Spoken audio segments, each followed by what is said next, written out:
안녕하세요. 다산에듀 전병칠 원장입니다. 전기 기능장 시험이 어떻게 이루어지고 어떻게 치러지게 되는지 궁금하신 사항들이 많죠. 그래서 저희 다산에듀에서 전기 기능장 시험은 어떤 시험이고 그 다음에 필기 시험과 실기 시험은 어떻게 치러지는지 여러분들에게 말씀드리기 위해서 잠깐 이 강의를 찍게 되었습니다.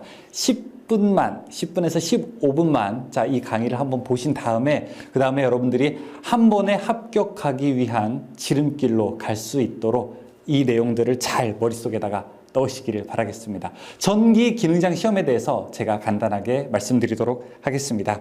자, 일단 전기 기능장 시험이 어떤 시험이냐, 전기 기능장이란 무엇이냐를 가지고 먼저 말씀을 드리겠습니다. 우리나라 국가기술 자격에서는요, 그 수준을 몇 개의 단계로 나누고 있습니다. 가장 낮은 전기 기능사가 있고요. 그 위로는 전기 산업기사, 전기 공사산업기사, 그 다음에는 전기 기사, 그 다음에 전기 공사기사가 있고요. 작업형의 최상위 숙련으로는 전기 기능장, 그 다음에 작업형이 아니라 이런 필답형, 이론형의 최고 숙련을 위한 전기 기술사가 있게 됩니다. 물론 전기 기술사는 또 몇 가지 종목으로 나눠지게 되죠. 어쨌든 전기 기능장이라고 하는 것은 전기 기사, 전기 공사기사보다는 자격 수준이 높은 자격이고요. 그리고 전기 작업형으로서의 최상위 숙련 기술을 가지고 있습니다. 따라서 전기 기능장이 할 수 있는 일들은 우리가 산업 현장이나 혹은 소속되는 기관에서 경영계층과 생산계층을 유기적으로 결합시켜야 되기 때문에 우리는 이제 경영적인 마인드 혹은 이론적인 것과 함께 실무적인 능력을 같이 겸비해야 되는 바로 그런 기술자가 되는 것입니다. 자, 그럼 기능장은 어떤 우대를 받을 수 있을까요? 자, 이 대표적으로 제가 8가지 정도를 한번 뽑아봤습니다. 첫 번째는 전기사업법에서 전기안전관리자로 선임을 받을 수 있게 됩니다. 즉 전기산업기사, 전기기사가 받을 수 있는 그러한 전기안전관리자 선임을 받을 수 있게 되고요. 그 다음에 전기공사협회의 특급 기술자로 인정을 받을 수 있고, 그 다음에 고급 기술자, 고급 감리기술자로 인정을 받을 수 있고요. 그 다음에 전기공사업에 우리가 전기공사업 자격이 등록이 되는 그런 자격 기준이 될 수 있습니다. 뿐만이 아니라 각종 입찰에서의 가점이 있고, 혹시 국가 공무원 시험이라든지 공기업을 준비하신다고 하게 되면은 채용에도 가점이 있게 됩니다. 그 다음에 중소기업 창업진흥에서의 어떤 장려 혜택이 있고요. 그리고 마지막으로 직업능력개발 훈련교사 2급 자격을 받으실 수 있습니다. 물론 2급 자격이라고 하는 것은 우리가 직업훈련교사 향상 과정의 교육을 소정 이수하게 되면은 일반적인 부분들은 3급 자격 나오거든요. 그런데 전기 기능장, 즉 기능장 자격을 소지하신 분들은 해당 직종에서 2급 자격을 취득하시기 때문에 훨씬 더 유리하게 시작하실 수가 있죠. 그러면은 전기 기능장 시험은 도대체 어떻게 치러지는지 한번 보게 될까요? 일단 1단계가 필기 시험이고요. 그 다음에 2단계가 실기 시험입니다. 필기 시험 보시게 되면은 총 7가지 과목으로 되어 있습니다. 전기 이론, 기기, 그리고 전력 전자, 설비, 송배전 디지털 공업 경영. 여기서 이제 가장 중요한 비중, 가장 많은 비중을 차지하는 것은 전기 이론, 기기, 설비이고요. 나머지 문제들은 한 6문제에서 5문제 뭐 그렇게 출제가 되고 있습니다. 그리고 이제 실기 시험에 여러분들이 들어가실 텐데요. 사실 전기 기능장 필기 시험은 우리가 등산으로 치게 되면 필기시험 통과하게 되면 반을 온 게 아니라 아쉽게도 한 1분 응선, 이제 우리가 공원 들어갈 때 입장권 끊는 정도에 불과합니다. 따라서 여러분들이 필기시험은 보통 통과하게 되면은 야, 이제 시작이구나 이렇게 생각을 하시면 좋고요. 이제 실기 시험에서 본격적으로 힘들고 아주 어려운 여정들이 시작되게 됩니다.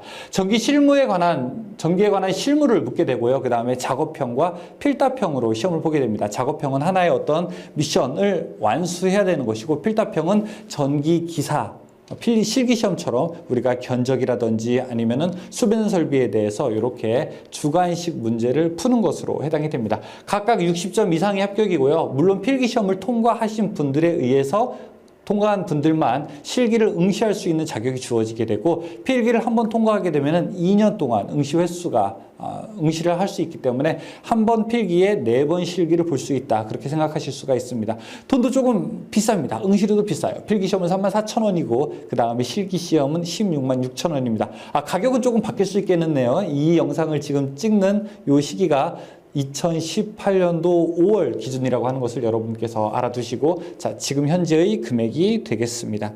자, 그 다음에 응시 자격을 한번 볼까요? 어떤 사람들이 그러면은 전기 기능장 시험을 응시할 수 있습니까? 이 국가기술 자격 중에서는요, 전기 기능장이 가장 응시 자격이 높게 됩니다. 즉, 기술사보다도 더 사실은 높게 돼요. 산업기사를, 밑에서부터 한번 볼까요? 일단, 위에서부터 보자. 일단, 산업기사를 딴 다음에 그 다음에 실무에서 5년 이상 있어야 됩니다. 보통 이제 기술사가 4년 이상이거든요. 그래서 산업기사 자격을 따고 산업기사 혹은 기사를 따고서 실무에서 5년 있어야 되고요. 그 다음에 만약에 기능사를 땄다라고 하게 되면 실무에서 7년 이상 있어야 됩니다. 그런데 여기서는 타 자격 포함이라고 되어 있는데 이게 무슨 뜻이냐면은 예를 들어 그 자격이 다른 국가기술 자격이어도 상관이 없다는 겁니다. 예를 들어 제가 전기 용접 기능사를 따고 전기 분야에서 제가 7년을 일했다라고 하게 되면 응시 자격이 되는 겁니다. 제가 한식 조리 기능사를 따고 제가 전기 분야에서 7년을 일했다라고 하게 되면 역시 응시 자격도 되는 겁니다. 그런데 여기서 이제 실무 7년이라고 하는 것은 우리가 동일 유사 직종이라고 하게 되는데 꼭 전기 분야에서 일을 하지 않았다 하더라도 용접, 전기, 전자, 통신, 기계, 컴퓨터 뭐 이런 곳에서 일을 하더라도 전기와 유사한 직종이기 때문에 우리가 현장 경력으로 쳐줍니다. 따라서 여러분들이 현장 경력을 한번 잘 여러분들이 과거를 이렇게 되돌아보면서 내가 예전에 뭐 고등학교 다닐 때 혹은 내가 예전에 뭐 지게차 기능사 같은 거 딴 다음에 내가 전기 직종 혹은 유사 직종에 한 7년 정도 근무를 했는데 라고 하게 되면 여러분들 응시 자격이 되시는 겁니다. 그리고 실무 경력만 가지고 있을 때는요 9년 이상이 되게 되고요. 그 다음에 동일 및 유사 분야 자격의 기능장 이상, 예를 들어 다른 분야에 뭐 용접 기능장이 있으시다든지 아니면 보일러 기능장이 있다든지 다른 분야에 기능장이 있으시면 역시 응시 자격이 됩니다. 그리고 외국에서 동일 종목 자격을 취득한 사람이라고 되게 돼 있는데 일반적으로 제가 경험했을 때 가장 많은 분들은요 3번 혹은 2번에 해당하시는 분들이 사실은 제가 주변에서 가장 많이 뵙는 분들입니다. 어쨌든 현장 경력이 적은 경력이 아니죠. 보통 우리가 남성들이 고등학교를 졸업하고 군대를 갔다 오고 현장 일을 시작해서 여러분들이 이 경력을 쌓으시게 된다면 보통 우리가 응시하는 나이가 정말 빠르게 되면은 20대 후반, 그래도 좀 빠르다라고 하게 되면 30대 초반이고요. 일반적으로 응시하시는 분들은 약 40대에서 50대 분들이 가장 많은 비중을 차지하고 있습니다. 다음에 시험은 그러면 언제 치러지나요? 이 일정을 좀 보도록 하겠습니다. 글씨가 여러분 조금 작을 수 있게 되는데요. 자, 이 내용을 제가 먼저 말씀드리게 되면은 2018년도 예시를 한번 보여드릴게요. 필기시험이 각각 언제 치러지게 되냐면은 3월 말에 한번 치러지게 되고요. 그 다음에 7월 중순에 한번 치러지게 됩니다. 여러분 시험은 1년에 2번이 있게 되고요. 보통 우리가 이제 봄에 한 번, 여름에 한 번 이렇게 이제 치러지게 됩니다. 그래서 제가 편의상 그냥 상반기, 하반기 이렇게 이제 좀 말씀을 드릴게요. 보통 이제 필기를 원서 접수하고 시험을 치르게 되고요. 그 다음에 필기 합격자 발표가 나고 그 다음에 실기 원서 접수, 그 다음에 실기 시험, 최종 합격자 발표까지 이렇게 오게 됩니다. 그런데 필기 합격자 발표를 하고 실기 시험까지의 그 기간이 약 한 달 반 정도의 시간밖에 없기 때문에 필기 시험이 끝난 직후부터 바로 실기를 준비하게 되면 조금 사실은 늦습니다. 그래서 여러분들 제가 앞에서 설명드렸다시피 전기기능장은 필기를 합격하는 것이 뭐 반 정도 왔다가 아니에요. 그냥 입장권 정도 끊었다이기 때문에 혹시 앞으로 시험을 준비하는 역으로 산정해서 실기 시험을 한 6개월 정도 앞두고 있다라고 하게 되면은 여러분들이 먼저 실기 시험을 약간 준비 모드로 좀 발동을 해 놓으셔야 됩니다. 특히 PLC와 같은 것들은 단기간에 숙련을 형성하기가 쉽지가 않기 때문에 충분하게 우리가 장기간의 계획을 가지고 학습을 진행해야 되는 것입니다. 게다가 2018년 하반기, 즉 기능장 64회 시험부터는요. 필기 시험이 CBT로 바뀌게 됩니다. 이 CBT라고 하는 것은 예전에 종이로 보는 것이 아니라 지금 운전면허 시험 보듯이 컴퓨터로 보는 것이기 때문에 시험의 유형도 조금 이렇게 바뀌게 되어 있죠. 어쨌든 2018년은 좀 변화, 과도기적 단계를 우리가 이야기하고 있습니다. 자, 시험을 보시게 되면은 필기 시험부터 보시게 되면 필기 시험은 현재 CBT 방식으로 이제 시험을 치르게 됩니다.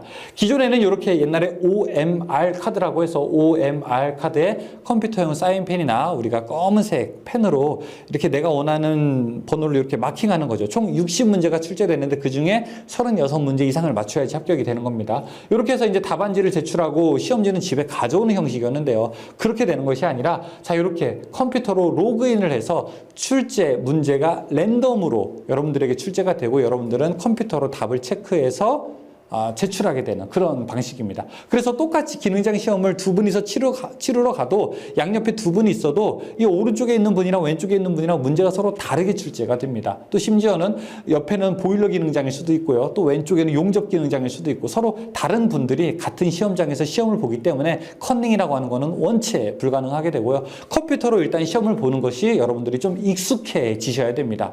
어떻게 하냐고요?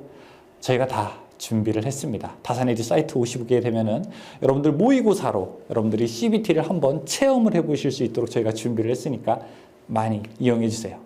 광고였습니다. 어쨌든 자 이렇게 CBT 시험 방식으로 출제가 되면서 조금 변화되는 것이 두 가지가 있습니다. 첫 번째, 시험 방식이 바뀌기 때문에 일단 출제 문제가 랜덤으로 출제되고 관연도의 비중보다는 최근에 개념 이해 위주의 문제가 출제가 된다. 또 두 번째, 우리가 이제 계산기를 이용해서 예전에는 종이에다가 낙서를 하면서 풀었는데 자 그런 것이 일반적으로 이제 불가능하게 되는 것이죠. 따라서 여러분들이 시험장 가서 시험 감독관에게 저 종이 하나만 연습지 하나만 주시겠습니까? 라고 하고 연습지에다가 푼 다음에 다시 시험장에서 퇴실할 때는 연습지를 제출을 해야 되는데요. 따라서 이제 계산 문제가 좀 복잡한 문제가 많이 나오는 추세는 이미 지났다고 볼 수 있습니다. CBT로 변화하면서 가장 먼저 바뀌는 것은요. 우리가 2016년도 5회부터 전기 기능사 필기 시험도 CBT로 바뀌었거든요. 기능사 시험도. 자, 이런 것으로부터 우리가 예견할 때에는 먼저 전체적인 맥락을 이해해야 된다. 그 다음에 아주 계산적으로 좀 디테일한 것보다는 전체적인 흐름을 좀 잘 알고 그 다음에 특히 용어라든지 그 다음에 원리 혹은 예방책, 결과에 대해서 논리적으로 우리가 진행되는 내용들에 대해서 충분히 숙지하신 분들이 이 시험에 유리하다고 그렇게 할 수 있습니다. 또 컴퓨터 숙련이 좀 어려우신 분들이 있어요. 보통 이 시험이 이제 제한 시간이 1시간인데 컴퓨터 사용이 좀 익숙하지 않으신 분들은 다 알고 있는데 내용을 쉽게 내용 이미 다 파악하고 계신데도 불구하고 여러분들이 시험을 잘 못 치르는 경우가 있어요. 그래서 꼭 어떻게 해야 된다? 꼭 한번 다산에듀 사이트에 오셔가지고 CBT로 이렇게 한번 연습을 한번 해보셔야 된다. 제가 좀 설명을 드리겠습니다. 자, 그럼 실기시험은 어떻게 진행될까요? 실기시험 보시게 되면은 실기시험은 역시 복합형으로 만들어지게 됩니다. 복합형이라고 하는 거는 이 왼쪽에 보는 것처럼 기사 실기처럼 큰 시험지에다가 여러분들이 필답형, 그러니까 답을 적어서 시험지에다가 써서 제출하는 방식이 약 1시간 30분 동안 진행이 되고요. 보통 한 이제 10문제 정도에서 채점이 50점 있고요. 그 다음에 이렇게 작업형, 제 모습이죠. 자, 이렇게 우리가 제어반, 그 다음에 PLC를 꾸며서 이렇게 작업하는 것이 약 5시간짜리 과제가 약 50점 배점이 됩니다. 그래서 여러분들이 요 한 번 기능장 실기시험을 치른다라고 하게 되면은 첫날, 첫 번째 일요일 혹은 토요일에는 이 시험을 치르게 되고요. 그 다음에는 여러분들이 날짜를 선택해서 작업형을 치르고 두 개의 점수를 합산해서 이제 점수가 넘게 되면은 합격점을 넘게 되면은 합격이 되는 것입니다. 그래서 이제 전기 기능장은 사실은 아무나 딸 수는 없습니다. 물론 예전에도 아무나 딸 수는 없었지만 점점 더 시험이 어려워지고 있습니다. 그래서 자, 기능장 시험을 만약에 따고 싶다, 기능장 자격을 취득하고 싶다라고 하게 되면 언제 응시하는 것이 가장 좋습니까? 말씀을 드리면은 저는 바로 이번 다가오는 시험이라고 여러분들에게 자신 있게 말씀을 드립니다. 이 전기 기능장 10년 전에도 제가 강의했었는데요. 10년 전에는 정말 쉬웠어요, 문제. 뭐 PLC 문제도 너무너무 쉬웠는데 그때 PLC 문제가 너무 어려워요. 저는 다음 시험에 볼게요. 계속 다음으로 미루시는 분들은요. 절대 합격을 할 수 없습니다. 왜냐하면은 문제가 점점 어려워지고 있어요. 지금 아마 10년 전 문제 보게 되면은 야, 뭘 이런 문제를 다 기능장에서 냈어? 하면서 깜짝 놀랄 만큼 쉬운 수준으로 출제가 된 것을 여러분들이 확인하실 수 있습니다. 따라서 여러분들이 지금 조금 힘든다고 보시겠지만 앞으로 기능장 필답형들도 점점 어려워질 테고요. 그 다음에 특히 이런 작업형들에서도 PLC 부분에서 아주 여러 가지 난이도 높은 것들을 요구할 겁니다. 어쨌든 시험을 준비하신다면은 바로 지금, 그 다음에 혹시 작업형을 하시는데도 작업형 하신다고 해서 경력이 오랫동안 된다고 해서 여러분들이 이 작업을 잘한다고 볼 수는 없어요. 왜냐하면은 어떤 분들은 좀 사무직, 내근 위주의 근무를 하신 분들도 계시고 그 다음에 실제로 작업을 지시하거나 관리 감독하는 업무를 많이 하시고 내가 전선을 많이 만지지 않으시는 분들은요. 전선을 만지고 그 다음에 프로그램 짜는 것이 PLC 프로그램 짜는 것이 능숙하지 않으신 분들도 사실은 굉장히 많이 있습니다. 따라서 여러분께서 이 작업형을 하는 데에서 두 가지가 필요하다고 볼 수 있어요. 첫 번째는 PLC 프로그램을 짜는 창의 능력, 논리적 창의 능력. 두 번째는 손으로 빨리빨리 배선을 할 수 있는 숙련도, 기능적 숙련도를 요구하는 것이기 때문에 여러분들이 두 가지를 다 하려면 조금 미리 준비를 하셔야 된다. 이런 것들을 제가 말씀드리겠습니다. 노파심의 말씀을 드리고 워낙 질문이 많아서 여러분께 잠깐 설명드리려고 이렇게 짧게 강의로 준비했습니다. 저희 다산에듀 홈페이지에 오시게 되면은 다양한 강의가 준비되어 있고, 저희 또 다음 카페 전기기능장 한 번에 합격하기에 오시게 되면은 여러분들 또 좋은 회원분들과 함께 커뮤니티를 통해서 좋은 정보와 함께 공부를 할 수 있는 힘을 얻으실 수 있을 겁니다. 궁금하신 게 있으시다면은 카페라든지 아니면 다산에듀 홈페이지에 글 남겨주시면은 제가 답변을 드리도록 하고요. 그 다음에 전기 기능장 시험이라고 하는 것은 역시 우리가 자부심을 가져도 될 만큼 난이도도 높고, 그 다음에 수준이 훨씬 기존의 시험 이상인 시험이 점점 되게 됩니다. 여러분들 꼭 전기 기능장을 꿈꾸시는 분들이 자격증 취득하시길 바라겠고요. 저도 항상 곁에서 여러분들 응원하고 여러분들과 함께 걷도록 하겠습니다. 저는 다산에듀 전병칠 원장이었습니다. 감사합니다.